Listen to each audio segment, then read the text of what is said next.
Every who down in Who Newville liked the holidays a ton. But where to get great prices on gifts, they had no idea. None. They searched and they searched for great gifts under $25. Gifts for spouses and friends and even their toddlers. When suddenly one who shouted, Walmart has what you want, knowing they have Lego, Tree Hut, and no prices to flaunt. So they enjoy the holiday season as who's often do. Cheering and shouting, Walmart has incredible gifts. Who knew? Find gifts they'll love under $25 at Walmart. This episode is brought to you by Indeed. Stop waiting around for the perfect candidate. Instead, use Indeed sponsored jobs to find the right people with the right skills fast. It's a simple way to make sure your listing is the first candidates see. According to Indeed data, sponsored jobs have 4 times more applicants than non-sponsored jobs. So go build your dream team today with Indeed. Get a $75 sponsored job credit at Indeed.com/podcast. Terms and conditions apply. There is no hood like parenthood. Hi, I'm Kanika Chadda-Gupta. I'm a former CNN journalist, mom of 3, including twins, and host of That's Total Mom Sense, the podcast. Now, if I had $1 every time I heard, gee, you have your hands full. On my show, I interview change makers on their life lessons, legacy, and superpower of intuition, which I call our Mom Sense and Dad Sense. I've had the privilege of working with Mom 2.0, March of Dimes, and the White House, and have had some pretty amazing parents on my show. Hey, what's up? I'm Kelly Rowland. Hi, this is Chelsea Clinton. It's me, Bobby Brown. Can't wait to share my story. That's Total Mom Sense is a production of the Evergreen Podcast Network. Be sure to subscribe wherever you listen to podcasts and on YouTube so you never miss an episode. To join my tribe, visit that'stotalmomsense.com and follow me on Instagram at Kanika Chadda-Gupta.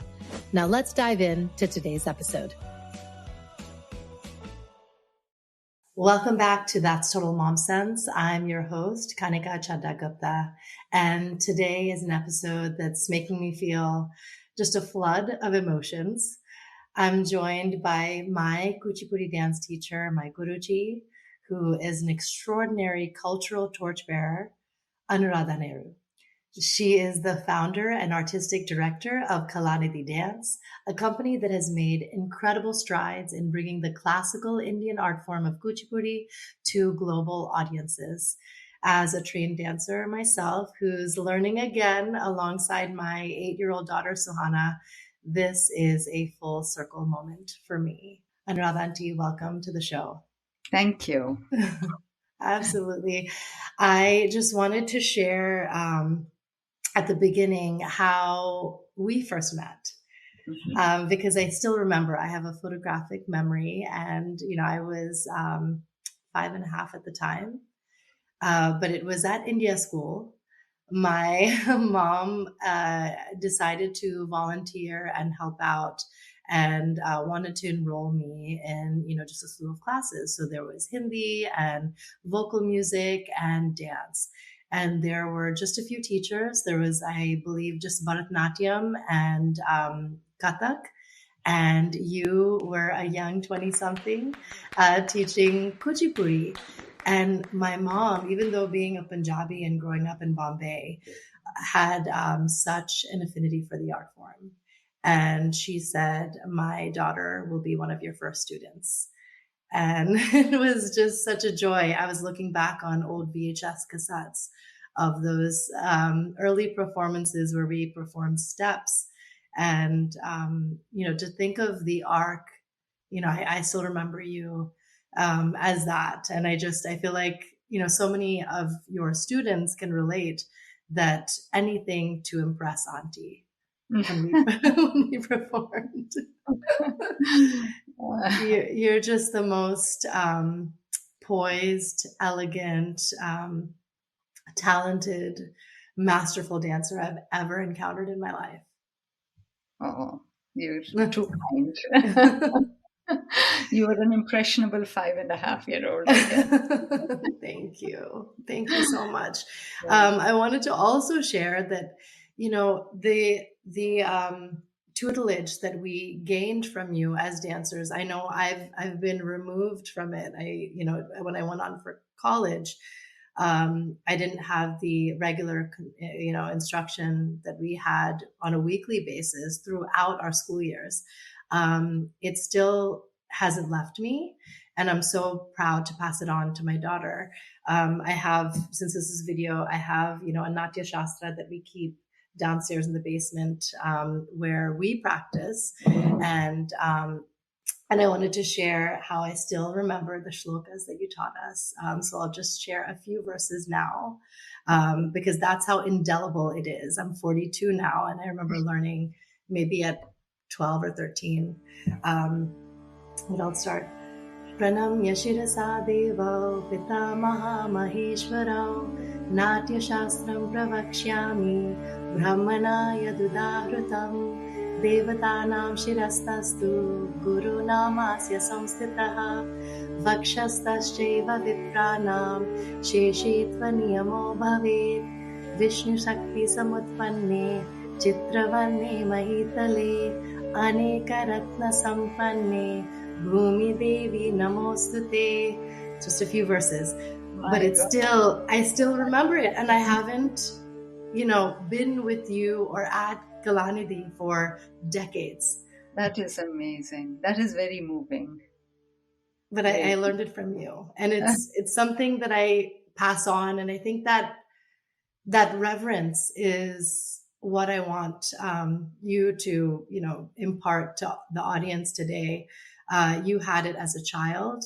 So take us back to, when you were just 8 years old and you started dance in India, because you had a reverence that has continued, and that's why you've built what you've done. Mm-hmm. Mm-hmm. Yeah, well, I actually started learning dance at 8, but it was not Kuchipudi. It was, my mother took me to a Bharatanatyam teacher in Hyderabad. And I just took to it like a duck to water. I loved it from day one, and it felt like the most natural thing for me. And so within 5 years, at the age of 13, I did my Ranga Pravesham. It's Arangetram in Bharatanatyam. It's called Arangetram. I did that at the age of 13 while I was still in Hyderabad.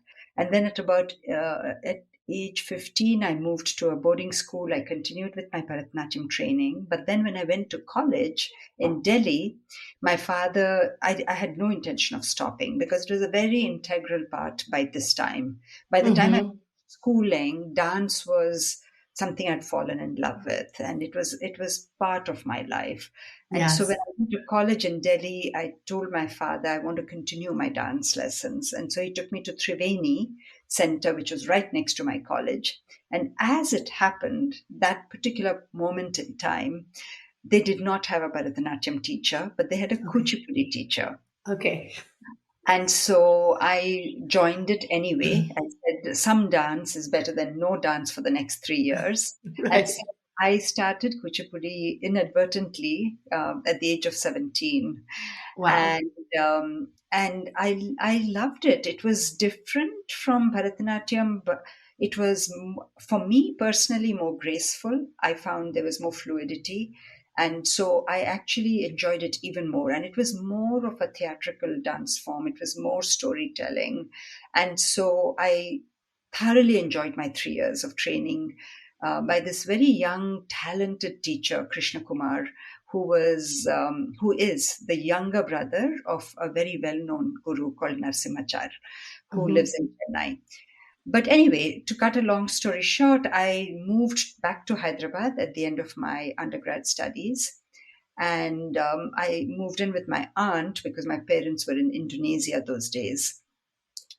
And the very next day, the headlines in the newspaper was Guru Vempati Satyam opens a new branch of Kuchipudi Art Academy in Hyderabad.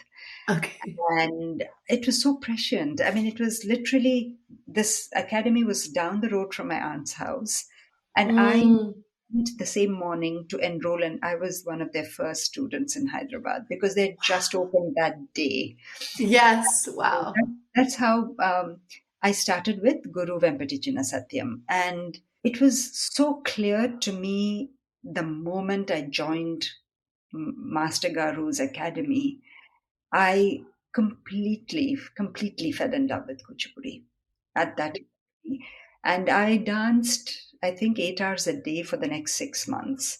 at his academy, and I was moving very fast because I had a lot of dance in me already, and Master Garu kind of saw that I had some talent, and Yes. he really focused on my development as a Kuchipudi dancer. But it was very unfortunate that I left soon after. I left 6 months later to pursue my postgraduate studies, mainly because my aunt and my mother were plotting to get me married off. Mm-hmm. To some ready boy in America, and I overheard this, and I did not want to get married, and Okay. I realized that the only way that I could continue to assert my independence is to go for future studies. Dance was not considered something Right. that I could do as a career. I was just so focused on it and I was loving it, but I had to abort it. And I, Yeah. and I escaped getting married to some person that they were thinking of.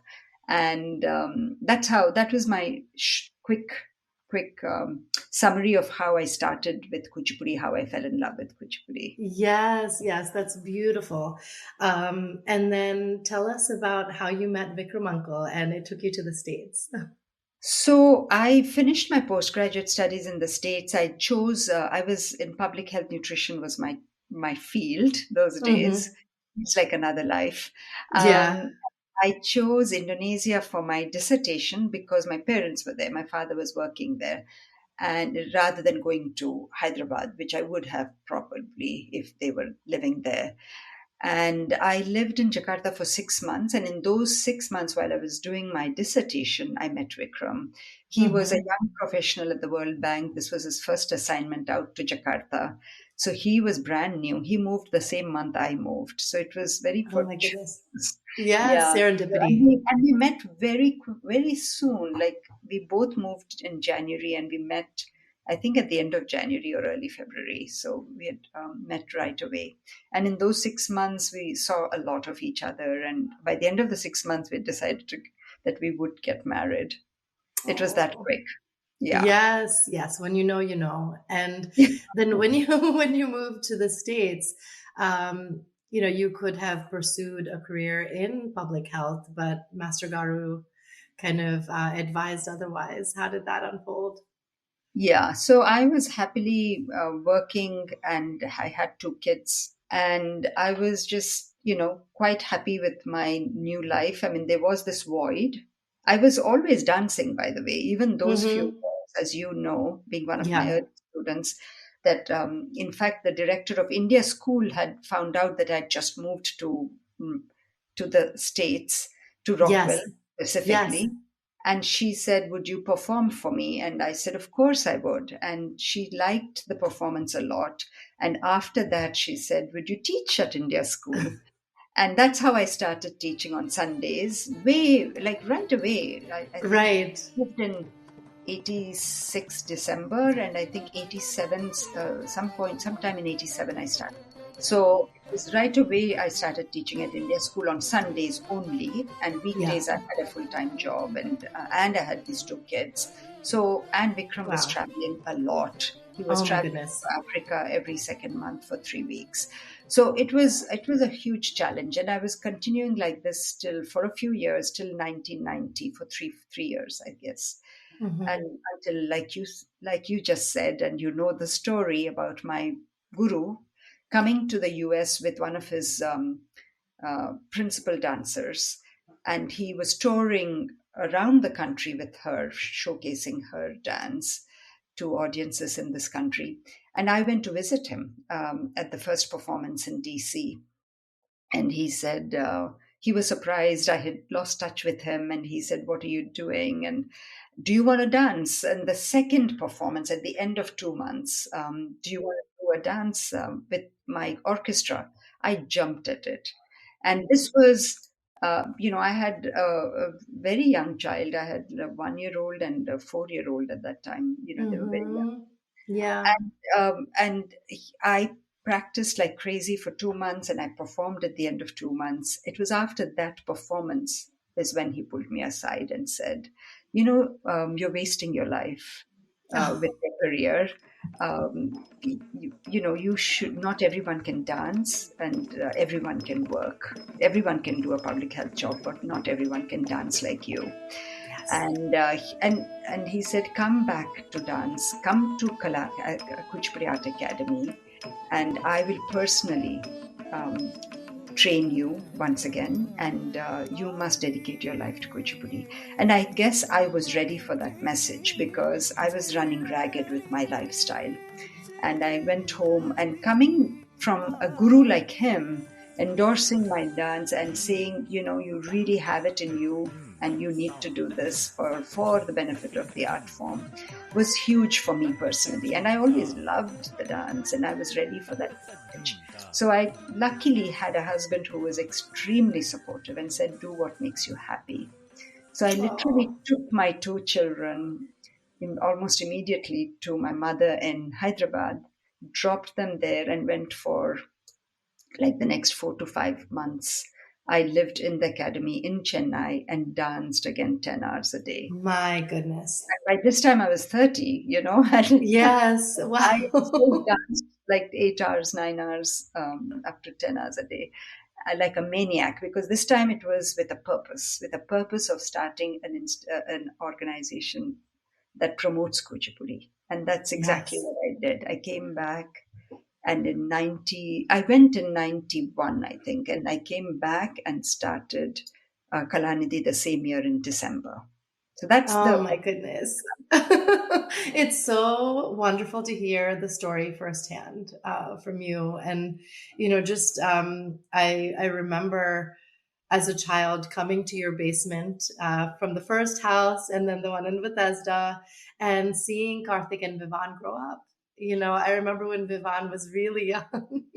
So, just to see that evolution. And I have so much more respect for you now that I'm a mom, to my kids, how you were juggling it all. That is no small feat. Mhm. Wow, wow. And that's just how much you believed in it. I guess let's take us back to the story of Kuchipudi and how the art form developed. And you taught all of us this. We actually illustrated it in a lot of the performances, but it originated in Andhra, and it was Lakshmi Narayana Shastri who taught Master Garu Vempati Satyam. And so tell us about that. Take us there, because it's been around 2,000 years, and for you to cultivate this following now in 2025 still is incredible. So Yeah, so as most Indian classical dance forms, Kuchipudi also has a very long history, and a lot of the history and the continuity of our classical traditions were interrupted somewhat during the British rule. So even though we have temple evidence, temples, architecture, sculptures, which tell us of the antiquity of the form, that it existed 2000 years ago, and even though we now know that Kuchipudi particularly can be traced back to the Brahmin families in the village of Kuchipudi 400 years ago, very little of the practicing of form, the form in which it was practiced, was known in its entirety. So yes, Kuchipudi is more than just the way the male Brahmin families practiced it. It was also what the temple dancers practiced, which were the female dancers in the solo art form.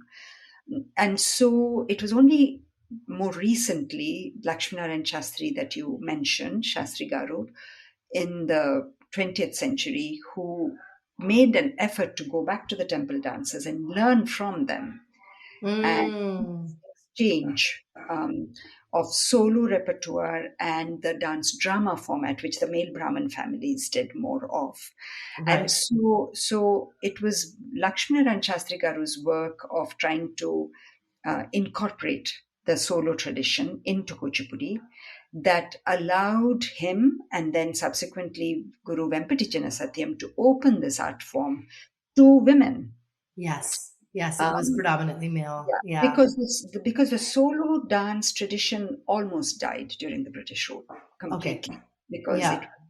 it was banned, and they Oh. they lost their patronage because they were patronized by the courts and the rulers of the day. But Right. when the British came, they were taxed. The rulers were taxed. So Oh, they had no longer had the money to patronize the arts, and the arts were not encouraged by the British. So there right. was a complete sort of dying of that part of the tradition. Mm, It was people like Lakshminarayan Shastri. So it's really a more reconstructed form, especially in the other styles like Odissi and Bharatanatyam, even more so, yes. because they didn't Yes. have the continuity that we had with the Brahmin families. Right. But the amalgamation of the solo tradition with the dance drama tradition happened only in the 20th century for Kuchipudi. Wow. And as you know, women were exposed to Kuchipudi only as recently as 1960s. You know, so it's Mm-hmm. less than 100 years since women Yes. have practiced it. Yes. And also Guru Vempati Satyam further modified the style to suit women. Otherwise, Mm, movements were far more suited for men. They were heavier, more brusque, more dynamic. But Guru Venkatachala Satyam felt they were not as suited for the grace of women. And yes. so he modulated the movements. He created dances that would suit women. And Yes. that's how Kuchipudi became so popular under him. Wow. That's how Wow. women came in droves because they loved his choreographies. And he kept a lot of the traditional pieces as well, but he also Yes. created a lot. And, Yes. and he modulated the movements to suit the girls under Right. that. Right. Right. Oh, that's beautiful. And what was it like, you know, collaborating with him? Because not only was he your, guru, it was someone you worked alongside with Ravanaya as well, and the other dancers that were part of this cohort, Shashikala Aunty, Kamlaka. So, like, how did that all? I mean, those were early days. I can never say I collaborated with my guru. He was too brave, big an artist. I would bring him to teach my students, and that was part Yes. of the contract. The contract Right. was, Master Garu, I may be a good dancer. I don't know anything about teaching. You have to help me become a good teacher. And, he kept his word. He came for 2, 3 summers. A Yes. great man like him at his age, he came because he kept his word and taught my little students, and my young students were inspired also by him, I feel. Absolutely. I remember learning in the dance camps at your place, at Lakshmi Modli's home. And it just was these formative years to be exposed to, the foremost exponent of the dance form. Yes, It's exactly. something, yeah, I still can't believe it. Yeah, I think Yeah. that played a huge role in the early my first generation of dancers that came up under me. Yes. First of all, I had this deep passion for Kuchipudi, but I also was so connected to Master Garu's style and Master Garu's genius with Kuchipudi, and I wanted my students to connect with that and connect with him and his pedigree. And so I took some of them to India, and they were even inspired by the whole atmosphere. And I think all of that played into why my first generation of dancers just kind of connected with the art form, Yes. you know. Yes. Yes. Yeah. They're And completely immersed in it. Silpa, Smita, Chitra. I mean, exactly, yeah. Amrita, who's Amrita. Yes. Yes. played the whole, Rini. yeah, Rini. Oh, yeah. But, It's but amazing. Ravi, yes, Ravi, I had the opportunity to collaborate with him. He came subsequently, and he was also so amazing. He was such an amazing artist that he got to work with my girls. You were there, you were part Yes. of that Yes. Yes. festival. Even though it's hard work, there is something about the discipline, the rigor, and the hard work that our young dancers in America, despite the lack of cultural uh, they didn't have the same cultural upbringing that we had. They're Right. a country where they have multiple cultures that they're growing up in. Mm-hmm. it was not so much the dance as much as all the other soft skills that one had to embrace in order to Right. learn the dance. That Right. was somewhat addictive, I think, Yes. you know, Yes. Yeah. and which are applicable to every other field in your lives. 100%. 100%. One thing that I loved kind of encountering was how you also were a forever student and are a forever student. When we were doing this performance with Ravanaya was we all learned the Takuvemi piece with which was like another form of Dashavataram, but you had learned Paluke Bangare Mayena, and it was incredible to watch just the rehearsals, and you learning, and we would just sit this, my fellow students and I would be mesmerized. And just so you know, when we'd practice, like we just all wanted to impress you. And I just feel like there were certain expressions that it's like, yes, that's like auntie. You know? It was something that we had to like perfect over time, that yes, auntie does that exact Oh expression. boy. Yeah, and it's so nice to see that you can learn indefinitely, Yes, you know absolutely. And yeah, I think one does need to have humility, mm, especially in the arts, because it's like an ocean. You can continue to grow as an artist. There is so much in the art, and yeah, especially with Indian dance, it's a multi-layered art form. right, It's not just movement, it is embodying first of all the cultural ethos, mm, within a piece. It's history, yes, yes, it's culture, it's religion, it's devotion, it's bhakti, it's language, it's storytelling, it's mm-hmm. it's grace, it's poetry, it's so many things, Yes, all over time, refined over time, and condensed into this one piece. There is a lot yeah, of depth to each piece, so you can continue to be a student right. forever. There is that much in it. Yes, yes. And Yes. I love the, attachment to Hindu mythology. I think I'm, very much a religious and spiritual person because of dance. Because Yes. when you enact Krishna or Radha or Draupadi, there's something visceral in you that feels connected to our, ancient traditions and roots. Is there an item or items that you feel like, oh, I love doing this one for that reason, where you really got to embody the character? Yeah, Kshira Sagara Sena is one of Master Garu's choreographies, Yes. which has a lot of scope for storytelling. And Master Garu uses that bass song to depict this Draupadi's Vastra Hara Mm, episode. He uses it to the whole. There's another two, three stories embedded within this dance. It's a magnum opus. It's like over yeah. 20 minutes, 25-minute piece. And I loved doing that because it took me to a completely different time period. It was a very emotional story. It was Mm-hmm. how this woman was, you know, her Disrobed. Yeah. own husbands were just sitting around looking at this, not doing anything, and Yeah. the emotion in it was so strong. So that was one of my favorites. But even I had lots of favorites in Yeah. the Manimaya for some reason. Yes. Even though there was no story, there was an episode which he subsequently removed out of the dance. But it was just something about that dance.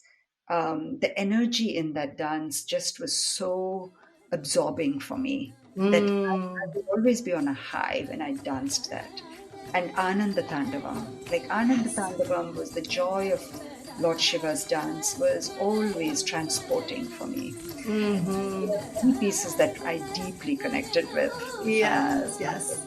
I loved you in Chandalika, and oh yes, Gandharika was yes, a dance drama, and that also yes, they had so much scope for emotion, and for it was a social justice piece also. So there was that element of Yes. how could, why, and so that resonated with me, especially because it's something that was outside of religion and bhakti, which was, I felt, living in this country, easier for audiences here to understand, Hmm. resonate with. So all of Yes. that was a whole different thing, right? Moving here, moving to this country in the early years when the diaspora was very small, and Hmm. how does one use Kuchipudi to connect with the mainstream audience? Right, right. One thing that you did so beautifully in those early years was you connected with other dance instructors. So, as part of IDEA, it's Indian Dance Educators Association. It was really remarkable how, whether it was a Bharatanatyam or an Odissi that you're doing a Jugalbandi with, you did this with Jumku Auntie and Odissi, it was just groundbreaking. I don't think even those in India had done anything like that. So for you to do that here, what was that spark that you thought, I want to actually collaborate with other, classical art forms rather than staying in my lane? I think it was the need of the day. So we were a handful of dancers, only handful of Indian classical dancers in the Washington region, and we were so isolated. Hmm. You can imagine, no opportunities to perform. We Right. taught what little few students that were willing to learn. There was no audience. There were no, it was just not enough of a community to feel part of any community. You were doing this Yeah. in isolation almost. And so when I met these handful of other dance teachers, I said, we need to come together. We need to create a platform for Indian dance. Let's do that. And it resonated with all of them. So we were about 5 people that were the founding members of IDEA, which Mm. today has, today it's expanded, Kanika. I don't know if Wow. you know. I didn't know that. Wow. Oh, it has hundreds of people that are members, but it has hundreds of dance teachers that are members, Mm. over 100, not hundreds, but over 100 Yeah.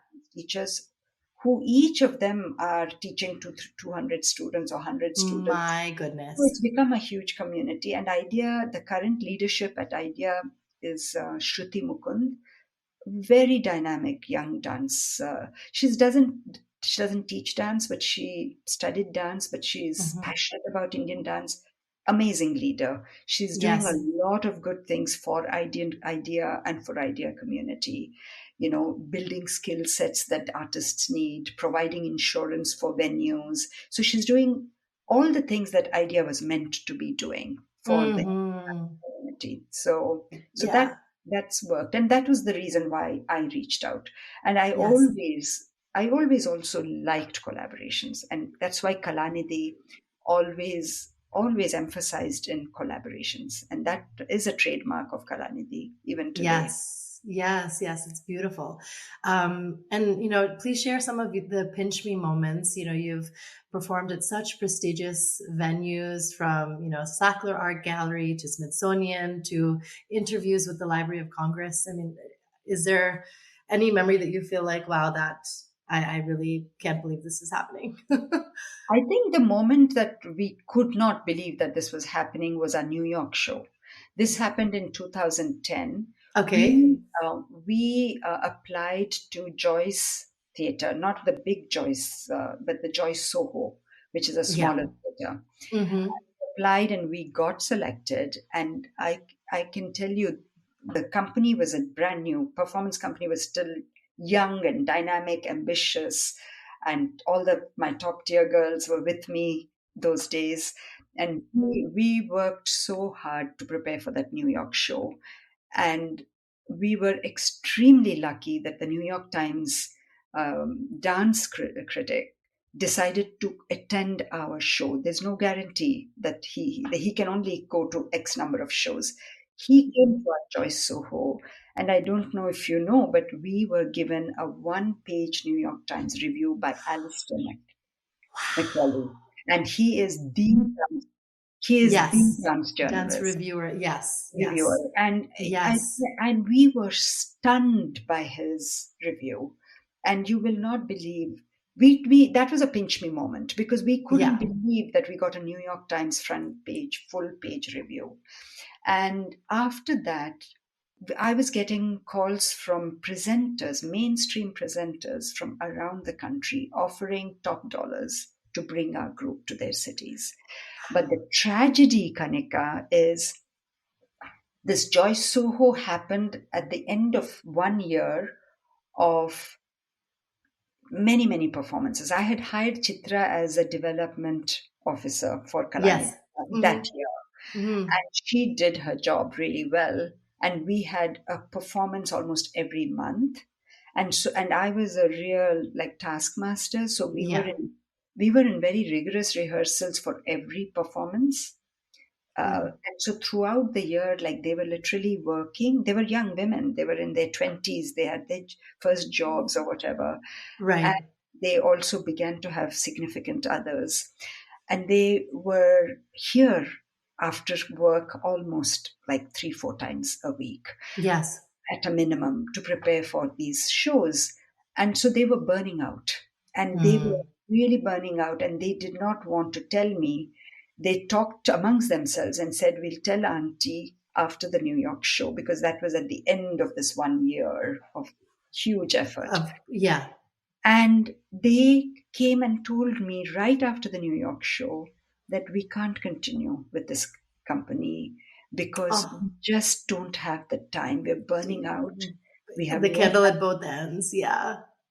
And I was devastated because Oh, I was hearing this news from one side and I was getting emails from all these presenters because of the right. New York Times review. So that Right. was an unusually, it was a bittersweet moment in Kalanidhi's life, in my life. Yes. It was very, very, very discouraging for me personally because I gave my heart Hmm. and soul to these girls and to I dance know. and Kuchipudi.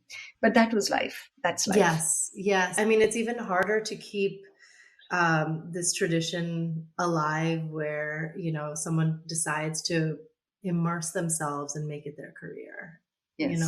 and yeah, I know that passing the torch is so difficult, but you are the person to do it, Yeah, luckily I loved teaching, so I went back and taught and because I had gone to Indonesia in between for 5 years, I'd put Kalanidhi on hold for a while.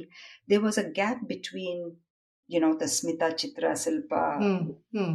your generation and Right. the next upcoming generation because there was that 5 year lag. So the Yeah.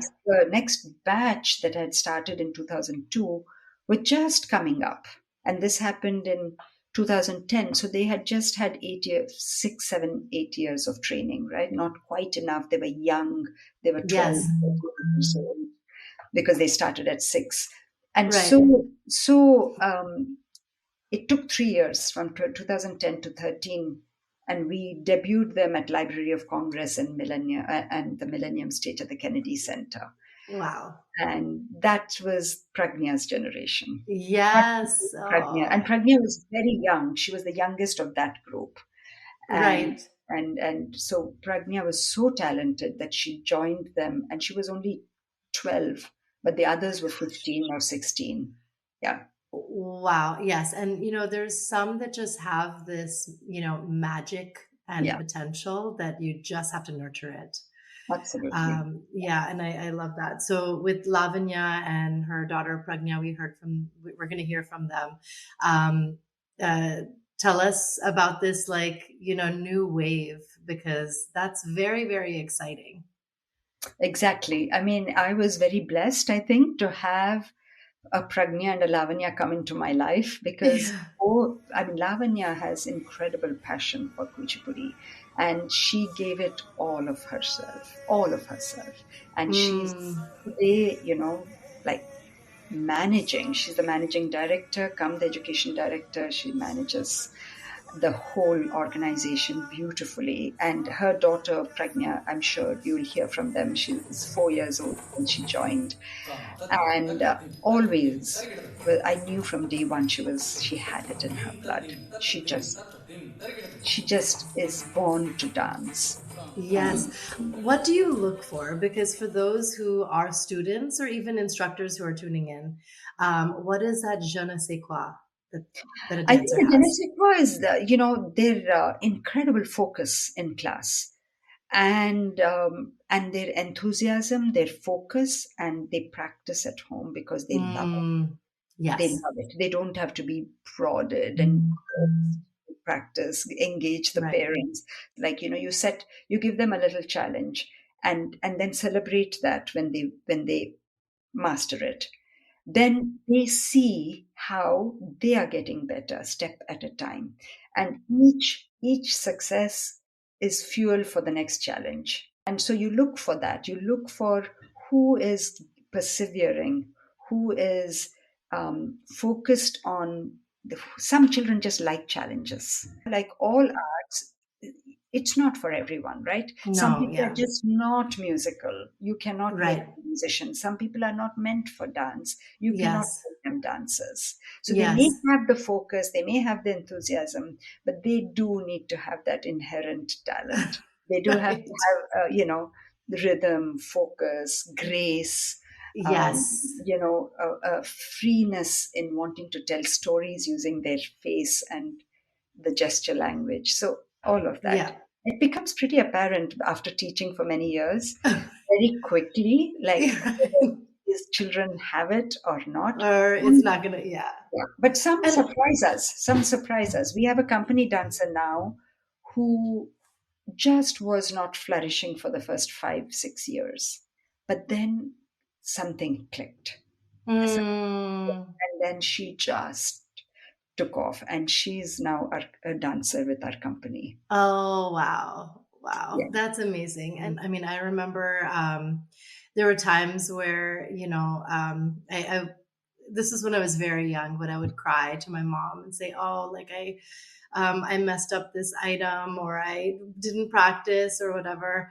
And I remember when you had paid keen attention to me. This was in the early years. I still remember their names, Neva and Shafali, and I was the youngest and in the front and obviously the shortest. And you would correct me a lot. And I remember, I think I spoke to you on the side and definitely talked to my mom about it, that how come, I'm getting corrected the most? I know that they're making mistakes too. And you said that, when your teacher is investing in you, that's a good thing. Yeah. If you're getting corrected a lot, it means that you want them to master and get better. You see the potential, and that's what it takes. If you're not getting corrected, it's almost like you've already given up on them in a way. And some children Yeah. respond to corrections better than others. Yes, And so the teacher yes. also is more willing to correct the child that is showing an interest in making that correction And and yeah, and overcoming that exactly. correction. And right. And yeah, taking it as a challenge. And how do you teach, Gen Alpha, this and even Gen Zers, Pragna's generation, because they are so easily distracted. And I mean, just native to screens, and it requires just a heightened level of patience. That I'm sure, those who are younger millennials were so much easier to teach. I think you're right. I mean, this is what I hear from Lavanya now constantly. She Yeah. says, Akka, even when she joined me, the students were better, Yeah. even like 10 years ago or 15 years ago. She said, then it's getting worse and worse and worse with younger and younger students.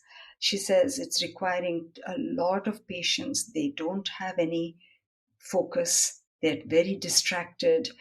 It's very hard. So this is a bigger problem that all dance teachers are facing with younger and younger. It's a societal problem. I don't know what we can do.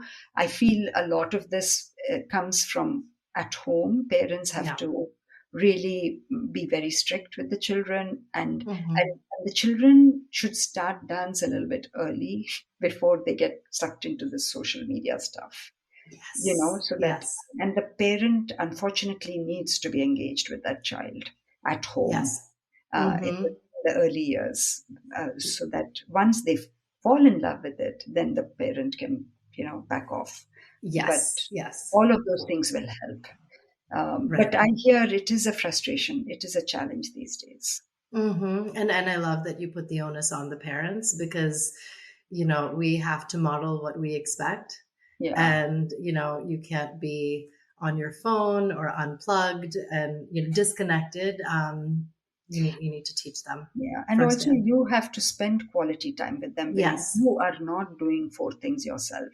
Right. If you're Right. on the phone and you're cooking and you're trying to be with your child, the child is picking up on that energy. The Yes. mother is Yes. distracted too. So, Yes. if parents can sort of make time for the child and be fully with them in one activity or the other, Yeah. they have to be the role models ultimately for the children. Yes. Yes. I wanted to speak about your choreographies, because they're so vast, and they take these, global issues and, abstract kind of concepts, and bring them to life on stage, from rasa to bhumi.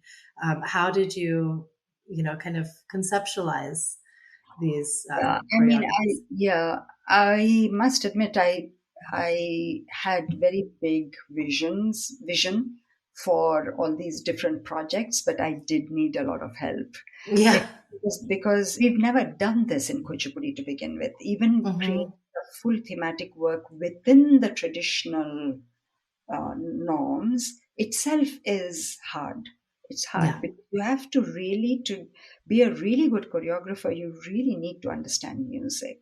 You really need to know the literature in its essence, in its language.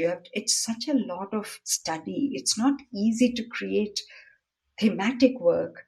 So I took help liberally from different people. As you know, Rasa Kishore was a big part of that, but it was completely my idea. And living in the United States and knowing Kuchipudi, I always felt that the body in its entirety through nritta, through pure dance, is a very sensing organism. It can emote multiple emotions, and we don't have to just rely on face. Right. Like in traditional Kuchipudi dances, we just relied on padams, javalis, just or theatrical, like with big movements. But I feel like the whole body can be used to show sadness or anger or all the navarasas. So the rasa concept I wanted to do with just abstract movement. And this was partly because I was living here. I wanted to reach Yeah. audiences where they didn't have to know what a gesture meant, and Right. what just facial expressions without the rest of the body. How can you do that? You have to emote with the entire body. And there was a lot of resistance that I had in the beginning. Kishore and I had a lot of fights. Okay. But he got on board and he agreed because he was early in his career. He wanted this opportunity. And we did it it took us a long time to do, but it paid off.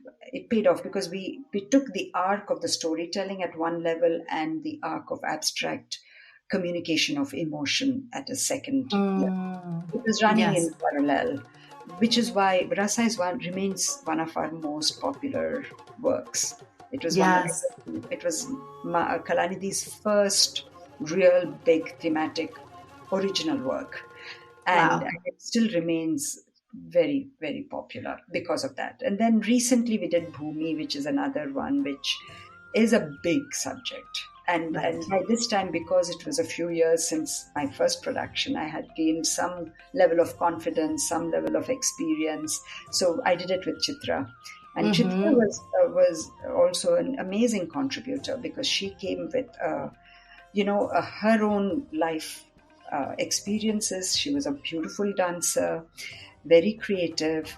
And so it was a good collaboration, I feel, with Chitra creating this work. And my intent is always to try and make it relevant to today. Even though I personally, as an artist, I love the bhakti poetry and I love the spiritual aspect of Indian dance and Kuchipudi, and I love to dance them and I love to feel them and connect with the divinity through my dance. But it's not necessarily the best way to showcase Kuchipudi for a large audience.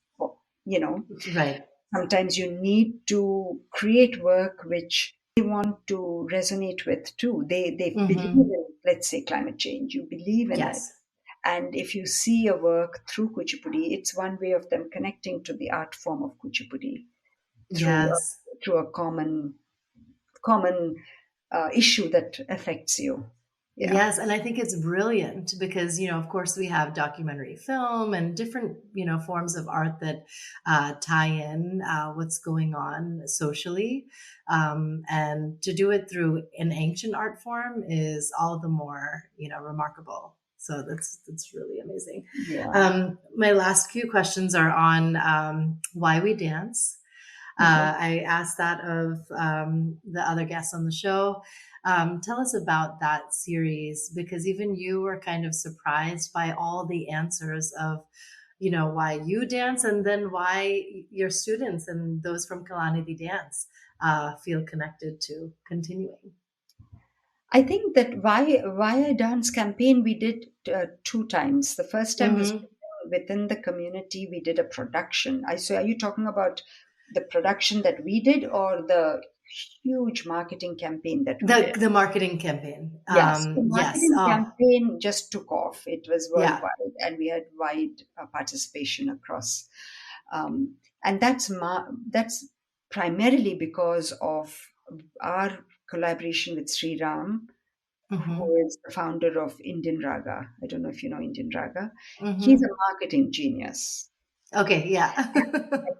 He was on our board. And we Nice. said, you're on our board, you're a marketing genius. He loved our Why I Dance concept so much. Yes. He said, let's do it. And it was the pandemic. Right. And he said, in the pandemic, we want to connect. Let's connect through this campaign. Yes. And he gave us all the marketing guidance.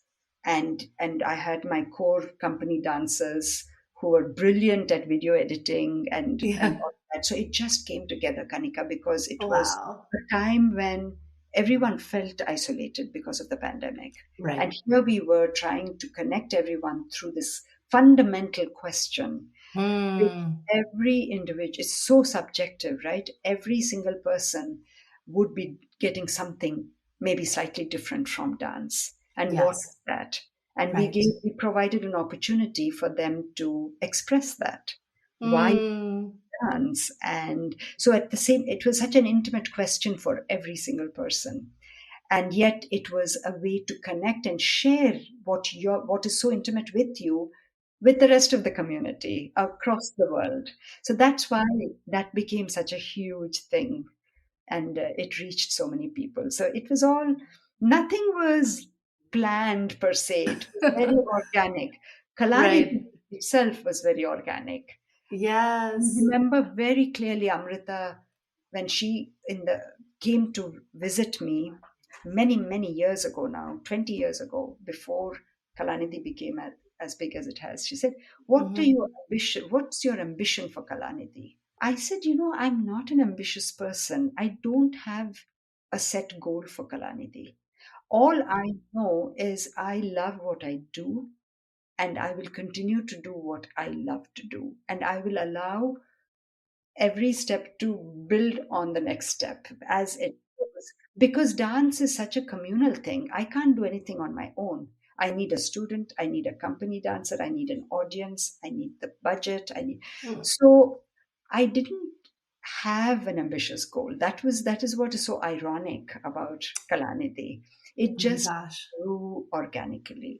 And I've always been sensitive to what talent is around me, and I've collaborated. I think collaboration is key because it Yes. was never about myself. It was about Yes. Kuchipudi. And if I saw talent, I embraced talent, and together we created. Wow. Wow. Well, I love that it's a, community aspect, a catharsis, and just a return to our roots. That's something that I know, I feel like I definitely want to pass on to this next generation. I don't want it to be lost on us, you Yes, yes. know? And I think people Uh, like you are critical now. I always wondered whether your generation, because your generation still had parents who had just come from India. yes, Now yes. you have been brought up in this country. So Mm, I'm always very curious to see how you all would want the, your heritage to be passed on. Would you yes. or would you not? Because you are in a sense You go both ways. in both, Yes. right? Yes, And, yes. and so we find now all of our young students are your generation's children coming back to us. Yes. Oh, I love that. I Yeah. love that. It's very, very intentional. I mean, Suhana somehow knew, like, she has all her friends who are in her age group are doing jazz, tap, and ballet. And she very unequivocally said, I want to learn what Mama and Masi learned, Kuchipudi. That's amazing. So yeah, I think Yeah. it's important that I'm so glad it's come back full circle. Yes. Um, and tell us, what you feel the legacy is for Kalanidhi as you are passing on the torch. And, we have this gala coming up in the fall to honor you and all of your achievements over the decades. I mean, the legacy is what is happening. I've always wanted Kalanidhi to continue beyond me. I've never started, even in 1991, when I started Kalanidhi, there was a singular objective, and that was I want to stay in this country. I want to do whatever I can in my lifetime to make sure that the art of Kuchipudi continues for the next generation. It was just a simple thought, and that was a simple vision. And today it has come to pass. I feel. I mean, this new team is very well poised to continue Kalanidhi's vision. Oh, Yeah. amazing. And So I we're think, excited to see the strides that they make. It's yeah, going to be just a beautiful journey to follow. yeah. And any last words for the audience on your experience? And, I just have such deep respect for what you've built. I want to say that Kuchipudi is deeply steeped in Indian tradition, but it is an art form that is extremely versatile and can be used as a medium of expression by any student of Kuchipudi to voice whatever that is they want to voice. It has that breadth and that flexibility and that versatility that you can draw from. For all of us to embrace the art form and keep it alive. Thank you. I'm so honored to have had this chat with you. You're so welcome. Thanks for listening to this episode of That's Total Mom Sense. You can listen to the audio version wherever you get your podcasts. Just search for That's Total Mom Sense. You can learn more about my guests by logging on to www.thatstotalmomsense.com. Be sure to follow me on Instagram, where I'm most active on social media. My handle is @Kanika Chadda-Gupta. And if you have ideas for show topics or guests you can't wait to have on the show, write to me at thatstotalmomsense@gmail.com. And lastly, please rate, review, and subscribe to That's Total Mom Sense if you haven't already. Thanks for being in my tribe.